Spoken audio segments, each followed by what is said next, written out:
CEO dismissed Black waiter's advice until he realized the truth that changed everything. The crystal chandeliers of Meridian Grand Hotel cast dancing shadows across the marble floors as Marcus Thompson adjusted his black bow tie for the third time that evening. At 42 years old, he moved through the five-star restaurant with the practiced invisibility of someone who had spent 2 decades serving the city's elite. His dark skin gleamed under the warm lighting, his pressed white shirt immaculate, his movements precise and economical. To the wealthy patrons dining on $300 steaks and vintage wines, he was simply part of the scenery, background noise in their important conversations about mergers and market shares. What they didn't know, what no one in that glittering dining room could possibly guess, was that Marcus Thompson had once sat on the other side of these tables, making decisions that moved millions of dollars with a single phone call. Tonight, Table 14 hosted the evening's most prestigious guest. Jonathan Whitmore, CEO of Whitmore Financial Group, the largest investment firm in the Northeast. At 55, Whitmore commanded respect with his silver hair, custom-tailored Tom Ford suit, and the kind of confidence that came from never being told no. He sat surrounded by his executive team, celebrating the closing of an $800 million acquisition deal that would expand his empire into international markets. Marcus approached the table with a silver tray balanced perfectly on his left hand, his posture impeccable, his expression professionally neutral. As he set down the appetizers, his trained ear caught fragments of their conversation. "The Riverside Development Project is our crown jewel," Whitmore boomed, gesturing with his scotch glass. "Prime waterfront property, luxury condos, retail spaces. We break ground next month. This will reshape the entire downtown corridor." Marcus's hand trembled almost imperceptibly as he placed a plate before Whitmore. He knew that property, knew it intimately. The geological surveys, the water table issues, the foundation problems that made building there a catastrophic mistake waiting to happen. "Will there be anything else, sir?" Marcus asked quietly, his voice carrying the practiced deference of his profession. Whitmore barely glanced at him. "Another scotch. The Macallan 25. Marcus hesitated, his professional mask slipping for just a moment. "Sir, if I may, about the Riverside property." "You may not." Whitmore cut him off without looking up from his conversation. "Just bring the drink." But Marcus couldn't walk away. Not when he knew what was coming. Not when hundreds of future residents would be at risk. "Sir, I apologize, but the soil composition at that site." This time Whitmore's head snapped up, his eyes cold with irritation. "Excuse me? Did I ask for construction advice from the help?" The table fell silent. 5 executives in $1,000 suits turned to stare at the audacity of a waiter who dared interrupt their celebration. "I'm simply concerned," Marcus continued, his voice steady despite the growing tension. "The water table in that area is unstable. Any structure over 4 stories would require specialized foundation work That's enough." Whitmore's voice dropped to a dangerous quiet. "I don't know what you think you know about commercial real estate, but I've been building developments for 30 years. I have teams of engineers, architects, and consultants who vetted every aspect of this project." Marcus stood his ground. "With respect, sir, I've reviewed similar properties in that zone. The geological surveys from 15 years ago showed." "You've reviewed?" Whitmore laughed, a harsh sound that echoed through the suddenly quiet restaurant. Other diners were turning to watch the spectacle. "You're a waiter. What geological surveys have you possibly reviewed?" Heat crept up Marcus's neck, but he kept his voice level. "Sir, I'm trying to help. If you would just look at the historical data." "Manager!" Whitmore's shout cut through the elegant ambience like a knife. "Get your manager over here now." Within seconds, Gerald Hastings, the restaurant manager, appeared with the practiced speed of someone accustomed to wealthy patron emergencies. "Mr. Whitmore, is there a problem? Your employee is harassing me with unsolicited advice about my business dealings." Whitmore's face had reddened with indignation. "Apparently, he thinks he knows more about real estate development than I do." Gerald's eyes widened in horror as he turned to Marcus. "Thompson, what are you doing?" I was simply trying to warn Mr. Whitmore about potential issues with— You were overstepping, Gerald interrupted sharply. Severely overstepping. Mr. Whitmore, I apologize profusely. This is completely unacceptable. Whitmore leaned back in his chair, studying Marcus with the kind of dismissive assessment usually reserved for insects. Let me guess. You watch a lot of HGTV? Read some articles online? Think that makes you an expert? The executives at the table snickered. A blonde woman in a red dress shook her head with amused disdain. The audacity, she murmured. Marcus felt the familiar weight of invisibility pressing down on him. How many times had he stood in rooms like this, offering insights that could save millions, only to be dismissed because of the color of his skin or his current station in life? I apologize if I caused offense, Marcus said carefully. I was only thinking of the safety. Of course you were, Whitmore interrupted with mock sympathy. And I'm sure in your world you're quite knowledgeable. But this is my world. This is what I do. And I don't need advice from someone who carries plates for a living. The words hit Marcus like physical blows. Not because they were particularly creative insults, but because they reduced his entire existence to this single moment, this single role. As if nothing that came before mattered. As if everything he had built and lost was erased by the uniform he now wore. Gerald gripped Marcus's arm. Thompson, you're done for the night. Clock out and go home. We'll discuss this tomorrow. As Marcus turned to leave, he heard Whitmore's voice carry across the dining room. Can you believe that? A waiter trying to tell me how to run my business. What's next? The valet giving me stock tips. The table erupted in laughter. Marcus walked through the kitchen with his head high, but inside old wounds reopened.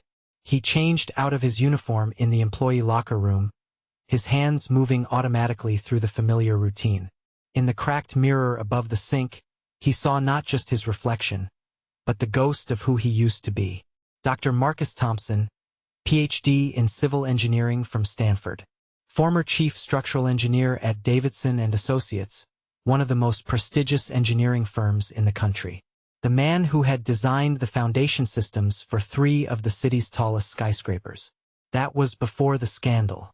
Before his business partner, William Davidson, had been caught falsifying safety reports to cut costs on a major project.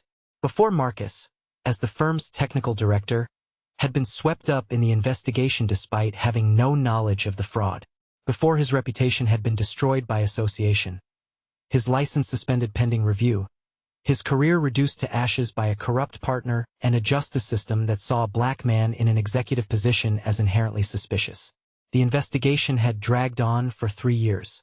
By the time Marcus was finally cleared of all charges, his savings were gone, spent on legal fees. His wife had left, unable to handle the stress and public scrutiny. His professional network had evaporated, colleagues afraid that associating with him would taint their own reputations. He had applied to dozens of firms, but the whisper of scandal followed him everywhere. Not a good fit. We're going in a different direction. Your qualifications are impressive, but— The rejection letters piled up until Marcus stopped reading them. The restaurant job had started as a temporary measure, just something to pay rent while he figured out his next move. That was 18 months ago. Temporary had become permanent. The brilliant engineer who had revolutionized foundation design for high-rise construction now served overpriced food to people who looked through him as if he were transparent. But Marcus had never stopped studying, never stopped following developments in his field. Every night after his shift, he would return to his small apartment and read engineering journals, review geological surveys, track major construction projects. It was the only thing that made him feel like himself, like the person he used to be still existed somewhere beneath the waiter's uniform. And that's how he knew about the Riverside property. He had reviewed the public records, studied the soil composition reports, analyzed the water table data. The site sat on reclaimed marshland with a high water table and unstable clay substrata.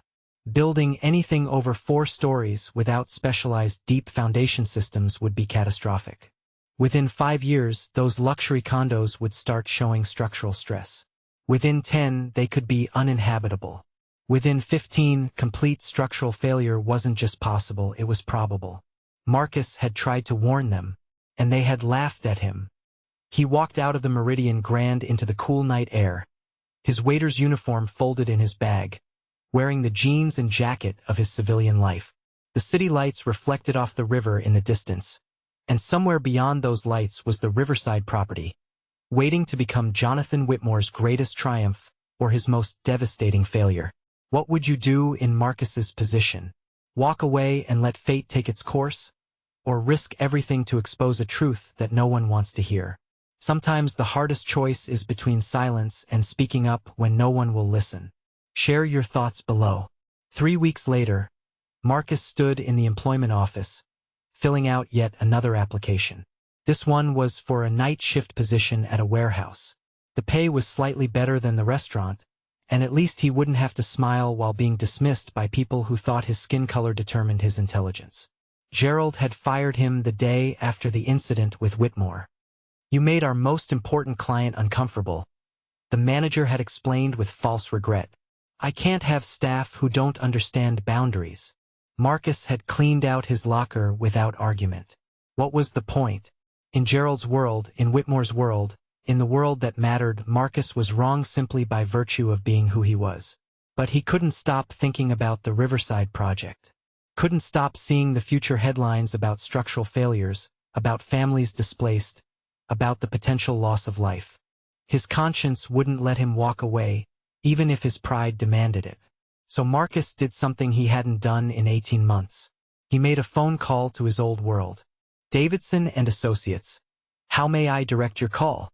"Jennifer Chun, please. Tell her it's Marcus Thompson." The pause on the other end was heavy with recognition and uncertainty. One moment. Jennifer Chun had been Marcus's protégé, a brilliant young engineer he had mentored before everything fell apart. She was one of the few who had believed in his innocence, but even she had been powerless to help him professionally. The firm couldn't be seen supporting someone under investigation, no matter how unjust. "Marcus." Her voice was warm but surprised. "I didn't expect to hear from you. I need a favor, Jen. A big one." He explained about the Riverside project, about Whitmore Financial's plans, about the geological issues he had identified. Jennifer listened in silence, and Marcus could hear her typing, pulling up records. "Oh my God," she breathed after several minutes. "Marcus, you're right. The foundation specs they filed are completely inadequate for that soil composition. How did you even know about this?" "I never stopped paying attention." Marcus's voice was quiet. "Can you do anything? Your firm has credibility. If you raised concerns." "We're not the engineering firm on this project." Whitmore went with Stellar Engineering. "And Marcus." She hesitated. "James Whitmore Jr., Jonathan's son, is a partner at Stellar. This project is essentially in-house for them. Any concerns raised by an outside firm would be seen as competitive interference." Marcus felt the familiar weight of helplessness settling over him. "So we just let them build it? Let them put hundreds of people at risk?" "I'll make some calls," Jennifer promised. "See if I can get someone at the city planning office to take a closer look at the permits. But Marcus, you need to understand. People like Whitmore don't listen to warnings. They listen to disasters." She was right, and Marcus knew it. But knowing didn't make it easier to accept. The groundbreaking ceremony for the Riverside development took place on a brilliant Saturday morning. Local news crews filmed Jonathan Whitmore in a hard hat, ceremonially turning the first shovel of earth. Politicians praised his vision. Community leaders celebrated the jobs and tax revenue the project would bring. It was a triumph of capitalism and development, a shining example of private enterprise improving the urban landscape.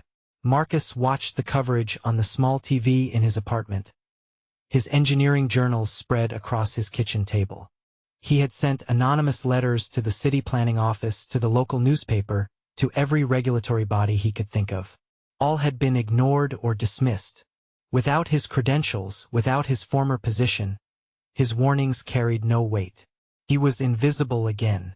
But this time, lives hung in the balance. Construction on the Riverside development proceeded rapidly over the next 6 months. Marcus watched from a distance, tracking the progress through public records and occasional walks past the site. The foundation work was exactly as inadequate as he had predicted. They were using standard spread footings when the unstable soil required deep pile foundations extending down to bedrock. It was engineering 101, and they were getting it catastrophically wrong. Marcus had taken the warehouse job, working nights and sleeping in fragmented chunks during the day. His apartment walls were covered with printouts of the Riverside site plans, geological surveys, and structural calculations. He had documented everything, built an irrefutable case that the development was a disaster waiting to happen. But who would listen to a warehouse worker? Who would believe a disgraced engineer over a celebrated CEO with 30 years of success? The answer came from an unexpected source. On a Tuesday afternoon, Marcus was awakened by pounding on his apartment door. He stumbled out of bed, disoriented from only 3 hours of sleep, and opened the door to find Jennifer Chun standing in the hallway, her face pale with urgency. "Marcus, you need to come with me. Now." "What's happening?" Stellar Engineering just fired their lead structural engineer. He went public with concerns about the Riverside project. Said the foundation design is fundamentally flawed and that he was pressured to approve inadequate specs. Marcus's heart raced. "Where are we going?" Channel 7 News. "They want to interview him and he specifically asked for you. Said you were the one who tried to warn everyone from the beginning." The news studio was controlled chaos. Cameras, lights, producers shouting instructions. In the middle of it all sat Robert Chen, the fired engineer, his face drawn with the weight of professional suicide. When he saw Marcus, he stood immediately. "Dr. Thompson, I owe you an apology. I should have listened when you raised concerns." Marcus shook his hand, noting the formal title. It had been so long since anyone had called him doctor. "You're the one putting your career on the line now. Better my career than people's lives." Robert gestured to the documentation spread across the table. "I've brought everything. The original geological surveys that Whitmore's team ignored.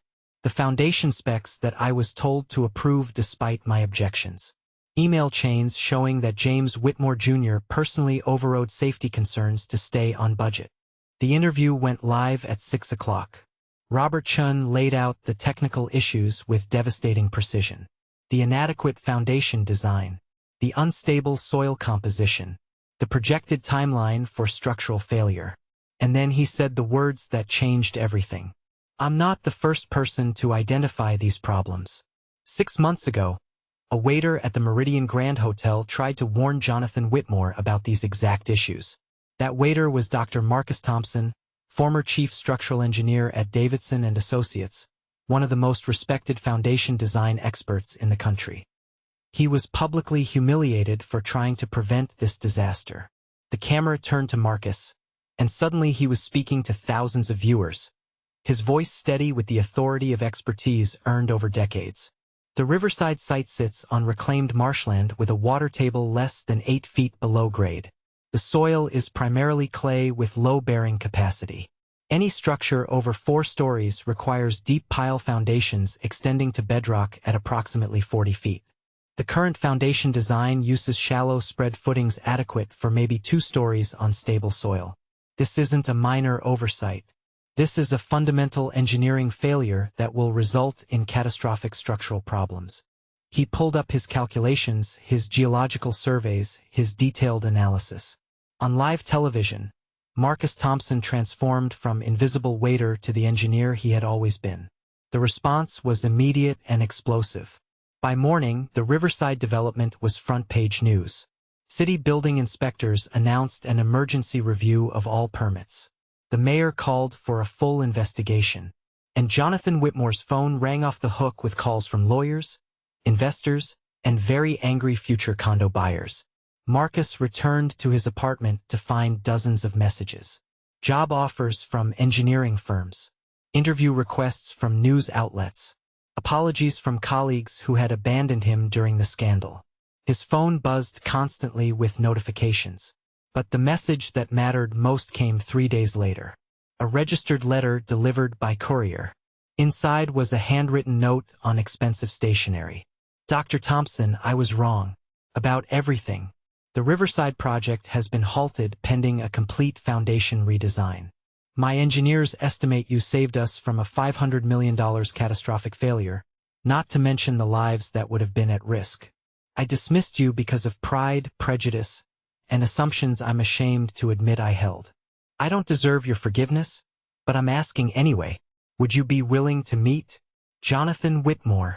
Marcus sat in his small apartment, surrounded by the evidence of his invisible years, holding a letter from a man who had seen him as nothing.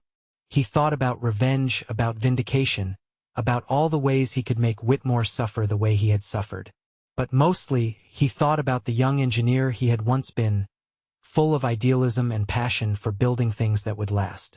That young man had believed engineering was about more than ego or profit.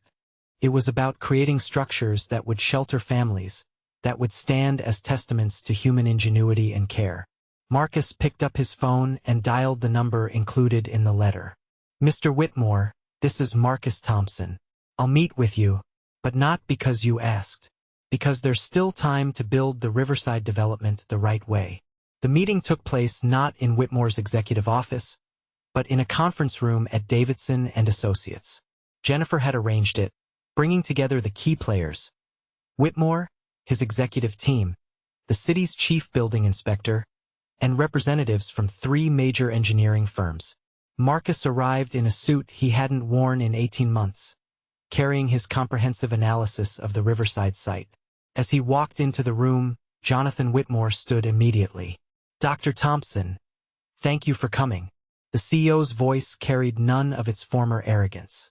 He looked older somehow, diminished by the weight of his near-catastrophic mistake.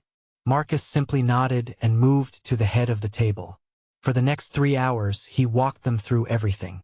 The geological history of the site, the soil composition analysis, the water table issues, the foundation design that would actually work, utilizing deep pile systems and specialized drainage. He spoke with the authority of expertise, the clarity of someone who had spent years studying this exact problem. The room listened in absolute silence, occasionally asking technical questions that Marcus answered with precision. When he finished, the city building inspector spoke first. Dr. Thompson, this is the most comprehensive site analysis I've seen in 20 years. Why isn't your name on any engineering firm's letterhead? The room fell silent. Marcus met Jonathan Whitmore's eyes across the table. Because 3 years ago, I was caught in a scandal not of my making. My business partner falsified safety reports. I was investigated, cleared, but the damage was done. No one would hire me. I became invisible. That's going to change, Jennifer Chan said firmly. Davidson and Associates would be honored to have you return as a senior partner. Other offers came immediately. 3 firms wanted him. The city offered him a position as chief structural consultant. But Marcus held up his hand. I appreciate all of this, but I have a condition. The Riverside project needs to be redesigned from the ground up. It needs to be built right with proper foundations, proper safety systems, and proper oversight. And it needs to include affordable housing units, not just luxury condos. If this project is going to reshape the downtown corridor, it should serve the whole community. Jonathan Whitmore nodded slowly. Agreed. All of it. And Dr. Thompson, I'd like you to be the lead structural engineer. If you'll accept. Marcus looked at the man who had dismissed him as nothing, who had laughed at his warnings, who had seen his skin color and current station and assumed incompetence. He could walk away now, take one of the other offers, leave Whitmore to find someone else. But that wasn't who Marcus was. He had never been motivated by revenge or ego. He had become an engineer to build things that mattered, to create structures that would stand long after he was gone. I'll accept. On one condition. Name it. The waiter who served your table that night, the young man who brought your drinks while you mocked me. His name is David Rodriguez. He's putting himself through community college, studying engineering. I want him offered an internship on this project. Whitmore's eyes widened with understanding. Of course. Consider it done. The Riverside development that eventually rose on that waterfront property was different from Whitmore's original vision. The foundation system, designed by Dr. Marcus Thompson, utilized deep pile foundations extending 45 feet to bedrock, with an innovative drainage system that managed the high water table. The structure included luxury condos, yes, but also affordable housing units and community spaces. It became a model for responsible urban development, featured in engineering journals and architectural magazines. But more importantly, it stood solid and safe, a testament to the importance of listening to expertise regardless of where it comes from. Marcus returned to Davidson and Associates as a senior partner, his reputation not just restored but enhanced. He became an advocate for engineers from underrepresented backgrounds, creating mentorship programs and scholarship funds. But every year on the anniversary of that night at the Meridian Grand, Marcus would put on his old waiter's uniform and volunteer at a community dinner serving meals to those experiencing homelessness. It was his reminder that dignity exists independent of station, that expertise can wear any face, and that the measure of a person isn't found in their job title but in their character. Jonathan Whitmore attended one of those dinners, serving alongside Marcus in a volunteer's apron. As they worked side by side, the CEO who had learned humility spoke quietly. "I see people differently now. I listen differently." That night, I was so certain of my own importance that I couldn't recognize genius standing right in front of me. Marcus handed him a stack of plates. "We all have blind spots, Mr. Whitmore. The question is whether we're willing to see them when they're revealed." What would you have done in Marcus's position? When offered the chance to lead the project for the man who humiliated you, would you have accepted or walked away? Sometimes the greatest strength lies not in revenge, but in the grace to build something better from the ashes of injustice. The truth that changed everything wasn't just about foundation systems or geological surveys. It was simpler and more profound, that every person you encounter carries knowledge, experience, and dignity that deserves recognition. That the uniform someone wears or the color of their skin tells you nothing about the depth of their expertise or the content of their character. In a world that often judges by appearances and credentials, Marcus Thompson proved that truth will eventually surface, that expertise cannot be permanently hidden, and that sometimes the most important voice in the room is the one everyone assumed didn't matter. The Riverside development stands today as a monument not just to engineering excellence, but to the cost of prejudice and the power of redemption. Every person who lives in those apartments, who shops in those retail spaces, who walks along that waterfront, owes their safety to a man who was dismissed as nothing. And somewhere in that building, in a place of honor in the lobby, hangs a plaque, designed by Dr. Marcus Thompson, who taught us that wisdom speaks in many voices. Our responsibility is to listen,